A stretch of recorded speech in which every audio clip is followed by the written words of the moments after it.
Bueno, hola, buenos días, ¿cómo están? Mi nombre es Juan Carlos Peláez Ortiz y el día de hoy vamos a hablar de interpretación del electrocardiograma normal. La idea es que hagamos como las generalidades, los conceptos que tenemos que tener claros para poder entender un EKG y posteriormente vamos a dar un enfoque de cómo interpretarlo en 5 pasos sencillos. Que vamos a ver pues que eso es como lo que uno tiene que hacer cuando se enfrenta a cualquier electrocardiograma. Entonces comenzamos con las generalidades. Primero vamos a hablar del sistema eléctrico del corazón, ¿cierto? Entonces, el proceso de contracción para que nuestro corazón bombe la sangre hacia los diferentes sistemas del cuerpo es un proceso que requiere de la despolarización y repolarización de las células del corazón, ¿cierto? De las células miocárdicas. Y estos son los cambios eléctricos que vamos a registrar en el electrocardiograma. Entonces, ¿cuál es el sistema eléctrico que vamos a registrar? Entonces, empieza este sistema con un nodo sinoauricular, ¿cierto? Que este nodo lo que va a hacer es que va a estar aquí ubicado en la aurícula derecha, en la pared anterolateral alta. Es una célula marcapasos del corazón, son un conjunto de células marcapasos y de ahí entonces va a iniciar la despolarización, ¿cierto? Vas a tener unos haces internodales que son los segundos que vamos a ver, que esos haces entonces van a tener los que van hacia el nodo auriculoventricular y va a haber uno que es el que nos va a despolarizar la aurícula izquierda, que se conoce como el haz de Bachmann. ¿Sí o qué? Luego, entonces, ya estando aquí en el nodo AB, este nodo AB va a tener 3 partes. Va a tener primero una zona de transición, que es pues como la continuación de los haces internodales. Va a tener el nodo compacto, que es pues como el centro del nodo. Y va a tener el haz penetrante, que es donde inicia a dividirse en el haz de His, que es la siguiente estructura. Ese haz de His te lo vamos a dividir en una rama derecha y una rama izquierda, ¿sí o qué? Y esa rama izquierda se va a dividir en dos fascículos, fascículo antero superior y el fascículo postero inferior. Y finalmente tenemos la red de His-Purkinje que está en el músculo miocárdico. Ese es todo el sistema eléctrico del corazón. Entonces, ¿quién nos da la frecuencia cardíaca? El nodo SA es el marcapasos del corazón y nos da una frecuencia de 60-100. Si ese nodo está enfermo, no funciona o no transmite por cualquier patología, entonces la frecuencia va a ser la del nodo AB que nos va a dar una frecuencia de 40-60. Si ese nodo AB no está, nos puede dar entonces la frecuencia cardíaca. Las ramas o en la red de His-Purkinje que nos las va a dar de 30 a 40 latidos por minuto. Ese es el sistema eléctrico del corazón. Dicho esto, entonces vamos a hablar de los dos tipos de células que tiene el corazón. El corazón tiene dos tipos de células, las células de respuesta rápida o células contráctiles y las células de respuesta lenta o las células marcapasos. Entonces, como dijimos, las células de respuesta lenta son las que están en todo el sistema eléctrico del corazón, en el nodo SA, en la red en los haces internodales, en el nodo AB, en las ramas, en todo eso va a estar las células de respuesta lenta que tienen el objetivo de despolarizarse sin necesidad de un estímulo, que eso es la principal diferencia con las células de respuesta rápida, que las células de respuesta rápida se despolarizan en respuesta al estímulo que generen las células marcapasos. Entonces, ¿cómo va a ser el potencial de membrana de las horas de respuesta rápida? Entonces va a tener un umbral que va a estar más o menos en -90. Y va a tener un ascenso rápido que va a ser por la entrada de sodio. Posteriormente va a haber salida de calcio y que va a ser la fase 1 y 2, ¿cierto? Que va a haber una breve repolarización. Y en la 3 entonces se nos van a abrir los canales de potasio, entonces va a salir potasio y eso nos va a permitir la repolarización de la célula. Y aquí en la fase 4 que se hiperpolariza y que se vuelve a estabilizar con la bomba sodio-potasio TPasa. ¿Cuál es la diferencia? Que estas, entonces, las células de respuesta lenta, que no son contráctiles, simplemente sirven para transmitir el estímulo, empiezan en -70. Y entonces va a comenzar a entrar sodio por unos canales lentos que, que no son dependientes de voltaje. Inicia el ascenso, llega al umbral y se abren los canales de sodio y sale potasio. La diferencia entonces es que no requiere un estímulo y ya. Esa es pues como una diferencia que hay que tener entre esos dos tipos de células. Y el último conceptico importante que necesitamos tener para entender el electrocardiograma es la teoría del dipolo. ¿Qué nos dice la teoría del dipolo? Que va a un electrodo puede ver un vector desde diferentes formas, ¿cierto? Entonces, primero, ¿qué es un vector? Un vector es un segmento de recta con magnitud, dirección y sentido, ¿cierto? Entonces, la teoría del dipolo nos dice que si el vector se acerca hacia nuestro electrodo, va a tener una inscripción positiva. Entonces vean, por ejemplo, este ejemplo, este es el vector, se acerca la despolarización al vector número 5, entonces va a tener una inscripción positiva. Pero si el vector se aleja de nuestro electrodo, perdón, va a tener una inscripción negativa. Entonces, miren en el uno que el vector se está alejando y se tiene una inscripción negativa. ¿Y qué pasa? Que si el vector es perpendicular a nuestro electrodo, va a tener lo que se conoce como una inscripción isobifásica. ¿Qué quiere decir esto? Entonces, el vector va así y se va a acercar determinado tiempo a nuestro electrodo. Entonces va a tener una inscripción positiva. Pero el resto del tiempo se va a alejar porque va a seguir derecho. Entonces esto nos va a generar una inscripción negativa. Esa es pues como los conceptos que hay que tener claros de la teoría del dipolo. Si el vector se acerca, una inscripción positiva. Si el vector se aleja, una inscripción negativa. Y si el vector es perpendicular, va a haber un componente isobifásico como en el número 3. Bueno, ahora vamos a hablar del papel de inscripción. Entonces ya sabemos que lo que vamos a graficar es el sistema eléctrico del corazón, ya sabemos qué partes en el sistema eléctrico del corazón, sabemos cómo lo vamos a reconocer con las derivadas electrocardiográficas, que entonces ya sabemos la teoría del dipolo, si se acerca, si se aleja, si es perpendicular, y sabemos cuáles son los tipos de células del corazón, de respuesta rápida, de respuesta lenta o marcapasos. Papel de inscripción. Entonces el papel de inscripción va a ser milimetrado y por lo general lo vamos a tener estandarizado a 25 milímetros por segundo. ¿Qué puede pasar? Que si nosotros tenemos frecuencias muy lentas podemos poner el papel a correr a 50 milímetros por segundo más rápido porque para ahorrar papel. Y si es muy rápida la frecuencia podemos ponerlo a 12,5 milímetros por segundo para así ver un poco más el detalle de las ondas para no pues que se nos pierda como la capacidad de hacer el enfoque. Entonces, papel va a ser milimetrado y vamos a tener que un cuadrito chiquito mide 1 milímetro. Este cuadrito aquí que estoy dibujando feito mide 1 milímetro por 1 milímetro. Y el cuadro grande, que es todo esto, mide 5 milímetros por 5 milímetros. Entonces, un cuadrito 1 milímetro, cuadro 5 milímetros. Y vamos a tener dos ejes. Entonces, el eje horizontal, que es la X, y el eje vertical, que es la Y. El eje horizontal, que entonces nos va a hablar de el tiempo. Un cuadrito chiquito nos mide 40 milisegundos y un cuadro grande nos va a medir 200 milisegundos. Es decir, que si el papel corre a 25 milímetros por segundo, va a tener 5 cuadros grandes por segundo. Cada 5 milímetros son 200 milisegundos, 1000 milisegundos son un segundo. Es decir, que cada 5 cuadros es un segundo. ¿Sí o qué?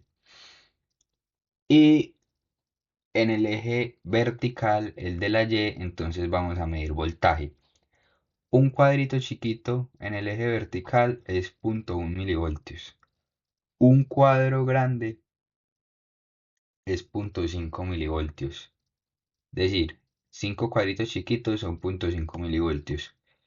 Y dos cuadros, es decir, 10 cuadritos, dos cuadros en vertical son 1 milivoltio. Listo. Entonces eso es lo que tenemos que tener en cuenta. Cuadrito horizontal 40 milisegundos. Cuadro horizontal 200 milisegundos. Cuadrito vertical 0,1 milivoltios. Cuadro vertical 0,5 milivoltios. Y dos cuadros es 1 milivoltio. Y tenemos que tener en cuenta que la estandarización por lo general va a ser 25 milímetros por segundo. Ahora, vamos a ver las derivadas electrocardiográficas. Entonces, eh, ¿cómo vamos a clasificar estas derivadas? Estas derivadas las podemos dividir en del plano frontal y del plano horizontal. Y esas del plano frontal se pueden dividir en bipolares y en monopolares. Entonces, las derivadas del plano frontal fueron creadas por Beethoven teniendo en cuenta la teoría del dipolo, que registra la diferencia de potenciales entre dos puntos. Entonces, Beethoven lo que hizo fue que utilizó cuatro electrodos para definir las tres derivadas. Entonces, utilizó un electrodo en el brazo derecho, brazo izquierdo, en el pie y el neutro, ¿cierto? Entonces, en base a esto, creo las derivadas. D1 va de brazo derecho a brazo izquierdo. D2 va de brazo derecho a pie izquierdo. Y D3 va de brazo izquierdo a pie izquierdo. Esas son las tres derivadas.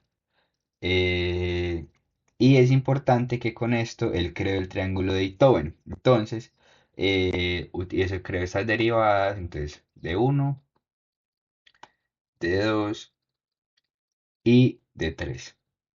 Ahí me quedó feito el triángulo y el centro de esto es el corazón, que es el centro eléctrico. Entonces este es pues como el triángulo de Beethoven, que en base a esto creó las derivadas bipolares. Posteriormente, tiempo después, llegó un doctor que se llamaba Frank Wilson y utilizó este triángulo de Beethoven y sacó el electrodo distinto que era la terminal central de Wilson, que la ubicó dentro del electrocardiógrafo. Es por eso que decimos que son monopolares, pero pues sí son bipolares porque necesitan la terminal central de Wilson, ¿cierto? Eh, pero esas derivadas creadas por Frank Wilson tenían un problema y era que eran muy pequeñas. Entonces, en 1942, un doctor de apellido Goldberg las amplificó al 50%, que eso es lo que significa hasta de las derivadas monopolares. Entonces, para efectos prácticos son monopolares, pero pues ya quedamos con el concepto que son también bipolares. Que las derivadas, entonces va a ser ABL en el brazo izquierdo, ABR, brazo derecho y ABF, pie izquierdo. Entonces ya tenemos derivadas del plano frontal, bipolares y monopolares. Ahora vamos a hablar de las derivadas del plano horizontal, que son las que nosotros conocemos como precordiales. Te va a tener ubicada a B1 aquí en el cuarto espacio intercostal con línea parasternal derecha. B2, cuarto espacio intercostal con línea parasternal izquierda. B4, quinto espacio intercostal con línea axilar anterior. Perdón, con línea medio clavicular. Y entre B2 y B4 va a estar B3.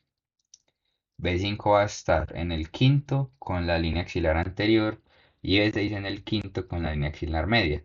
También pueden existir otras que van a ser B2R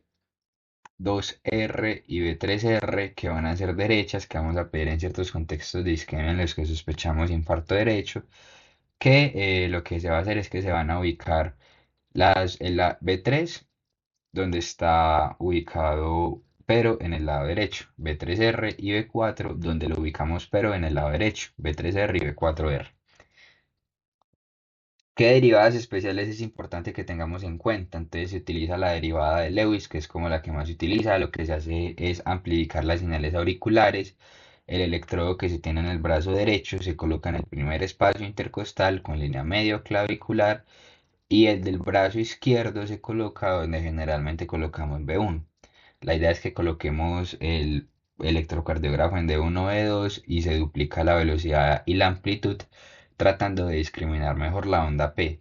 ¿Cuándo vamos a hacer esto? Esto lo vamos a hacer en taquicardias de complejos estrechos que son regulares, creemos que van a ser supra. Las utilizamos para definir bien si hay presencia de onda P y la morfología pues de la onda P. Entonces ya tenemos el concepto de las derivadas. Ahora vamos a ver qué nos muestran esas derivadas. Entonces, B1 y B2 nos van a mostrar la cara septal del corazón. B3 y B4 nos van a mostrar la cara anterior del corazón. B5, B6 la cara lateral alta. la cara lateral baja, perdón, B5, B6, la cara lateral alta de 1 de ABL, cara inferior va a ser de 2 de 3 y ABF, B3, B4, B5 y B6R, son las derechas que mencionamos y también en ciertas condiciones, sobre todo cuando hay infradesnivel del ST en B2 y B3, en un contexto pues como de un paciente con dolor torácico, vamos a pensar que puede ser un infradesnivel espejo y vamos a pedir las derivadas posteriores. Bueno, entonces ya sabemos pues como los conceptos, ya sabemos entonces lo que es la teoría del dipolo, ya sabemos bien cómo se ubican las derivadas, ya sabemos como las bases que necesitamos para interpretar el EKG. Entonces, este es un EKG normal. Estas son las ondas que deberíamos identificar en todos los electrocardiogramas. Primero, una onda P que nos habla de la despolarización auricular. Un segmento, un intervalo, perdón, PR, que es desde donde inicia la P hasta donde va a iniciar el QRS. Y este segmento nos va a hablar del retraso fisiológico que nos va a hacer el nodo auriculoventricular para que se llenen los ventrículos, es decir, se contraen las aurículas, el nodo AV es un retraso fisiológico para que se llenen los ventrículos y el QRS nos habla de la contracción del ventrículo, ¿cierto? Luego tenemos el intervalo ST, el ST, y tenemos el intervalo QT, que el QT entonces va desde donde inicia la Q hasta donde termina la T. Y finalmente tenemos la onda U. Entonces, la onda T nos habla de la repolarización ventricular. La repolarización auricular va a estar enmascarada en el QRS, pues que tenga más voltaje. Importante diferencial entre intervalo y segmento. El intervalo es desde donde inicia una onda hasta el inicio de la siguiente onda. Entonces, ejemplo, el intervalo PR, de donde inicia la P hasta donde va a iniciar el QRS. El, y el segmento es desde el final de la primera hasta el inicio de la segunda. Entonces, no sé, el intervalo, el segmento PR, donde termina la P hasta donde va a iniciar la otra. Esa sería pues como la diferencia. Y bueno, vamos a detallar pues como cada una de ellas. La onda P entonces nos habla de la despolarización de las aurículas, tiene una morfología redondeada y nos va a durar 2.5 milímetros por 2.5 milímetros, es decir, 110 milisegundos por 0.25 milivoltios. Esta es la duración de una onda P normal, 2.5 por 2.5 cuadritos. Que hay que tener en cuenta que va a ser positiva en todas las derivaciones, excepto en ABR, porque es negativa, y en B1, porque es isobifásica. Características. Entonces va a ser positiva en D1 y D2, se debe ver en D2 y B1, va a ser bifásica en B1 y de durar menos de 3 milímetros o 2.5 ps y menos de 2.5 de amplitud. Entonces la vemos acá, la vemos acá, la vemos acá, esa es la onda P. Y recordemos que nos habla de la despolarización de las aurículas. Tenemos el intervalo PR que se mide desde el inicio de la onda P hasta la primera deflexión del complejo QRS. Desde el inicio de la onda P hasta la primera deflexión del complejo QRS. ¿Cuál es la duración normal? Va a ser de 120 a 200 milisegundos. Ya sabemos que nos habla del retraso fisiológico del nodo AB para el llenado ventricular. Si es menor a 120 milisegundos, vamos a considerar que es una conducción AB adelantada y vamos a aparentar en síndromes de preexcitación como el Wall-Parkinson-White, pero aquí tendríamos que ver una onda delta que inicia el QRS antes, etcétera. Si es mayor a 200 milisegundos, entonces vamos a tener una conducción AB enlentecida que si todas las P conducen y producen un QRS y lo único que tenemos es que tiene un PR prolongado, va a ser un bloqueo AB de primer grado. Y es inversamente proporcional a la frecuencia cardíaca. Es por eso que en los niños va a ser más cortico. Listo. Entonces ya sabemos, lo normal es que mide 3 a 5 cuadritos, ya sabemos que nos habla del retraso fisiológico del nodo AB para la despolarización de los ventrículos. Menos de 120 es preexcitación, más de 200 un bloqueo de primer grado. Complejo QRS te representa la despolarización de los ventrículos, pero la masa del ventrículo izquierdo es la predominante. Durante la duración normal es de 60 a 120 milisegundos. Y vamos a ver entonces que va a tener una primera inscripción negativa, que es la que conocemos como la onda Q. La primera inscripción positiva es la que vamos a conocer como la onda R. Y la segunda inscripción negativa dentro de un QRS va a ser la onda S. ¿Qué pasa? Que vamos a tener diferentes morfologías. Estos son todos los posibles patrones que vamos a tener. ¿Cómo aprender esto? Simplemente, si tenemos una inscripción de menos de 5 milímetros, es decir, de menos de 5 milímetros de profundidad, 5 cuadritos o un cuadro, lo vamos a mencionar con una letra minúscula, como por ejemplo aquí, esta R. Miren que la inscripción positiva es muy pequeña. A ver, por aquí está R', porque tiene dos inscripciones positivas, las dos son menores a 5 milímetros. Pero si tenemos una inscripción mayor a 5 milímetros o 0.5 milivoltios, entonces las vamos a determinar en mayúsculas, como esta S, un Q, un R, S mayúscula, este que tiene ambos, un RS. ¿Listo? Entonces es pues como la diferencia que tenemos que tener. Ahora, hablemos de los conceptos de los vectores de repolarización del complejo QRS. Entonces, lo normal es que tengamos tres vectores de despolarización. El del septum, que entonces va a ir de izquierda a derecha. El de la masa libre del ventrículo izquierdo, que es el predominante, que tiene dirección de hacia abajo y a la izquierda, pues por el ápex y por la masa libre, y la pared lateral alta de los ventrículos que se despolarizan en esta dirección. Si hacemos una sumatoria vectorial, el vector que va a predominar es el de la masa libre del ventrículo izquierdo. ¿Listo? Y el otro concepto importante que tenemos que tener es la transición del QRS. Y es que en las derivaciones precordiales se evidencian cambios morfológicos que dependen de las fuerzas de despolarización de la masa libre del ventrículo izquierdo. Cuando se da un cambio entre las fuerzas positivas y negativas, se dice que es la zona de transición, por lo que dijimos de la teoría del dipolo. Es importante que tengamos en cuenta que todo va sobre la teoría del dipolo. Entonces, B1 va a ser el vector septal. Entonces va a ir así la despolarización. Entonces vamos a tener que se acerca un poquito, pero va a ser predominantemente negativo. B2 está un poquito más abajo. Entonces se le acerca un poquito más de tiempo, pero también hay un tiempo mayor en el que es negativo. B3 se le va a acercar. Este ya va a ser un vector, este va a ser un electrodo que nos muestra la cara anterior. Entonces se le acerca un tiempo y se le aleja otro tiempo. Entonces se le va a acercar más o menos lo mismo que se le aleja, es por eso que es bifásico. Entre B3 y B4 se da la zona de transición. Entonces ya B4 va a ser también septal, va a estar un poquito más abajito, entonces predominantemente se le va a acercar la despolarización de la masa libre. Igualmente B5 solamente se le acerca, no se aleja tanto porque ya estamos en la parte lateral baja del corazón. Y esa es la teoría del dipolo. Entonces zona de transición entre B3 y B4. Normalmente en B1 va a ser predominantemente negativo, en B6 predominantemente positivo y va a ser isobifásico entre B3 y B4. Listo, eso es pues como la zona de transición. Si tenemos que hay una transición que no ocurre o va a ser por allá en B6 que empieza a ser isobifásica, lo que vamos a tener es una hipertrofia del ventrículo izquierdo. Perdón, una hipertrofia del ventrículo izquierdo, sí.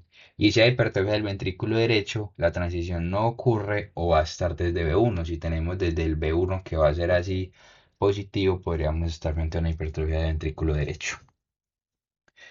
Sigue la onda Q, entonces representa la despolarización septal. La onda Q no patológica va a ser aquella que mide menos de 40 y que es menos del 25% del QRS. Listo. Es frecuente que no tener ondas Q, es frecuente tener ondas Q que no sean patológicas en D1, D3, ABL, B5 y B6. Ya sabemos pues que si tenemos ondas Q patológicas, por lo general nos habla de cicatrices, sobre todo de infarto.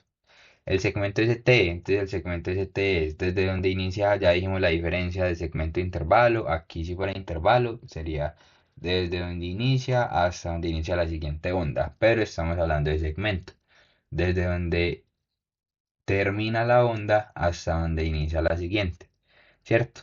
Y este es el periodo de inactividad que separa la despolarización ventricular de la repolarización ventricular. Normalmente es isoeléctrico. El punto de unión entre el final del ST y el inicio de la T es el punto J, que está ubicado por acá, y nos sirve para identificar cuando un ST está desnivelado respecto a la línea isoeléctrica. ¿Cómo así? La línea isoeléctrica es la que normalmente lleva el EKG, ¿cierto? Que sería esta que estoy dibujando acá. Si tenemos un punto J que estuviera, por ejemplo, aquí arriba donde estoy dibujando, hablaríamos de un supradesnivel del ST. Porque está elevado respecto a la línea que vamos llevando. Si tenemos un punto J desnivelado, como acá que estoy dibujando, estaríamos hablando de un infradesnivel del ST. Infradesnivel o supradesnivel, que habría que correlacionarlo pues como con la clínica, si estamos en un paciente con un síndrome coronario agudo u otras patologías. Bueno, sigue la onda T, que la onda T, como habíamos mencionado, nos habla de la repolarización ventricular, debe ser positiva en todas las derivaciones excepto en ABR. Como regla general, entonces, lo importante es que no sea mayor de 10 milímetros. Si tenemos más de 10 milímetros, podríamos estar en contexto de una onda T picuda, ¿cierto? Que esto pues, nos puede hablar pues, como de alteraciones electrolíticas o de otras cuestiones que vamos a revisar posteriormente. Y es normal que los niños tengan T negativas de B1 a B4 más o menos hasta los 14 años porque son hipertensos pulmonares, entonces van a tener sobrecarga de cavidades derechas. Bueno, ahora el intervalo QT, entonces este sí es intervalo, entonces es desde donde comienza el QRS hasta el final de la onda T, perdón, desde donde comienza el QRS hasta el final de la onda T aquí, perdón, acá me pasé. Representa la sístole eléctrica ventricular, es decir, la suma de la despolarización y la repolarización de los ventrículos. Es inversamente proporcional a la frecuencia cardíaca, entonces también se nos va a cortar a medida que la frecuencia cardíaca aumenta. Y es por eso que lo tenemos que corregir. Y lo vamos a corregir con la fórmula de Bassett. ¿Qué nos va a llevar esa fórmula de Bassett? Como a estimarlo como si tuviera una frecuencia cardíaca de 60, para no sobreestimarlo ni infraestimar el QT. Entonces, ¿cómo hacer esa fórmula? Va a ser el QT medido sobre la raíz del RR. Y vamos a tener que en general va a ser más de 440 para hombres, más de 460 para mujeres, pero más de 500 es prolongado. ¿Y cómo lo vamos a medir? Con la regla de la tangente. Te recordemos, desde donde inicia el QRS hasta donde finaliza la T. ¿Y cómo vamos a saber dónde finaliza la T? Vamos a trazar una línea con el descenso de la onda T y vamos a trazar otra de la línea isoeléctrica. El punto donde se interceptan va a ser el punto donde finaliza la onda T y ahí es donde deberíamos tomarlo. Y listo. Onda U generalmente es positiva, excepto en ABR, es raro verla, es usualmente positiva, de poco voltaje en precordiales y que sigue a la onda T. Y puede corresponder a la repolarización de los músculos papilares, pero si lo vemos, más bien pensar en hipocalemia o hipercalcemia, también en hipotermia, es más complejo de ver pues así como normal, entonces siempre que la veamos sospechemos como algo raro. Ahora, ya sabemos todas las generalidades, sabemos todo lo de las derivadas, la teoría del dipolo, ya sabemos qué significa cada onda, la P, el intervalo PR, el complejo QRS, el segmento ST, el intervalo QT, qué significa la onda T y qué significa la onda U. Eso es todo lo que vamos a ver en el electrocardiograma. Entonces, ¿cómo lo vamos a interpretar? Muy sencillo. Entonces, vamos a hacer este enfoque en 5 pasos. Si no tracemos estos 5 pasos, cuando nos encontramos a cualquier EKG nos va a ir bien. Entonces, primero tenemos que calcular la frecuencia cardíaca. Segundo, tenemos que identificar el ritmo.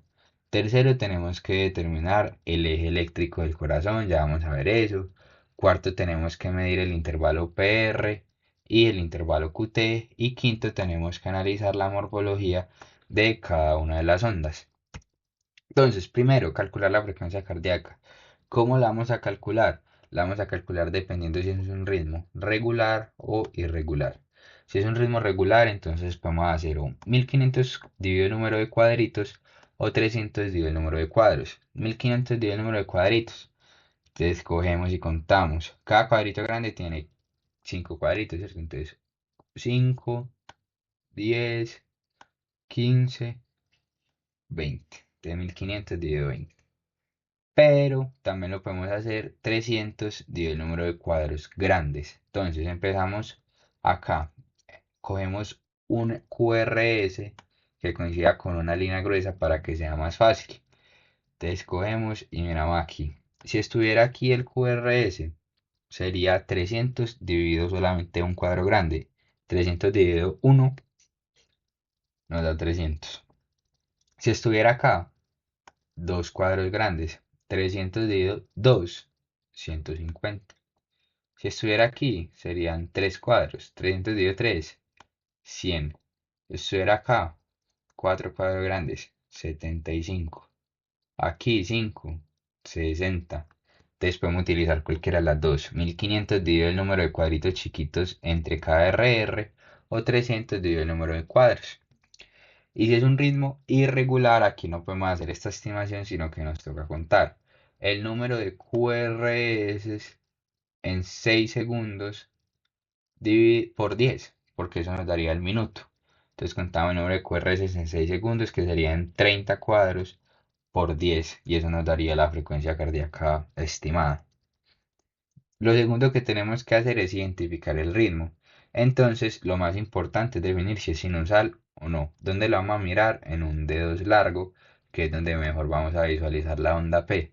¿Y qué es lo importante? Que veamos pues. Si vemos P antes de cada QRS y después de cada P hay un QRS, vamos a decir que el ritmo es sinusal, pero eso también tiene unos criterios. Entonces, ¿cuáles son? Que tenga una onda P negativa en ABR y positiva en el resto y en B1 que va a ser bifásica. Que cada onda P debe ir seguida de un QRS. Que debe tener un RR constante, que debe tener un PR normal de 120 a 200 y que tenga una frecuencia cardíaca de 60 a 100, que eso era lo que nos daba el nodo sinusal, entonces por eso está el ritmo sinusal. Aunque podemos tener taquicardias o bradicardias sinusales. Entonces, primero, ritmo, frecuencia cardíaca. Segundo, ritmo. Tercero, vamos a determinar el eje eléctrico del corazón. Entonces, esto pues es como un concepto importante y es que vamos a tener cada derivada del plano frontal nos va a dar un grado del corazón. Este es como nuestro mapa dentro del corazón. Tenemos que aprendernos, súper importante para determinar el eje, las derivaciones D1 y ABF. Entonces, es importante que lo positivo va a estar abajo y lo negativo arriba. De 1 va de 0 a 180, a menos 180. Y ABF va a estar más 90 hacia abajo y menos 90 hacia arriba. ¿Cuál es el eje normal? El eje normal va a estar entre menos 30 y más 90. Es decir, toda esta zona que estoy pintando es el eje normal. Si lo tenemos entre menos 30 y menos 120 o menos 90, aquí vamos a estar en una eje desviado a la izquierda. Y entre más 90 y si más 180, es decir, todo esto acá, vamos a estar desviados hacia la derecha. Entonces, ¿qué vamos a mirar? Vamos a mirar cómo está D1 y ABF. D1 si está positivo y ABF positivo, entonces D1 positivo, ABF positivo, el vector nos va a dar por acá, es decir, normal.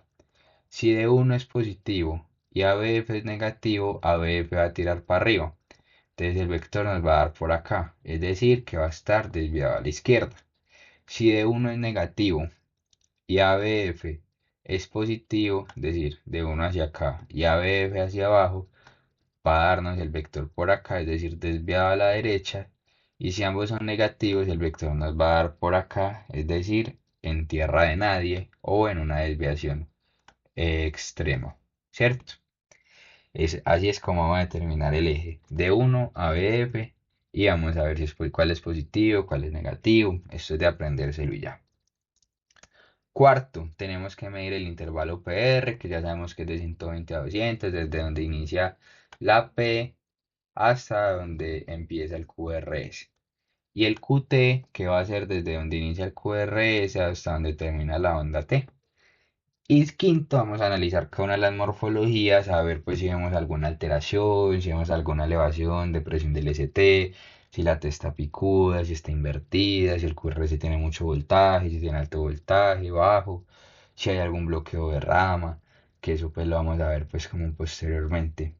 Y eso es todo, esos son los 5 pasos que tenemos que hacer y esas son como las generalidades importantes a la hora de interpretar un electrocardiograma. Muchas gracias. Por favor, pues si les gusta, compártanlo y ya.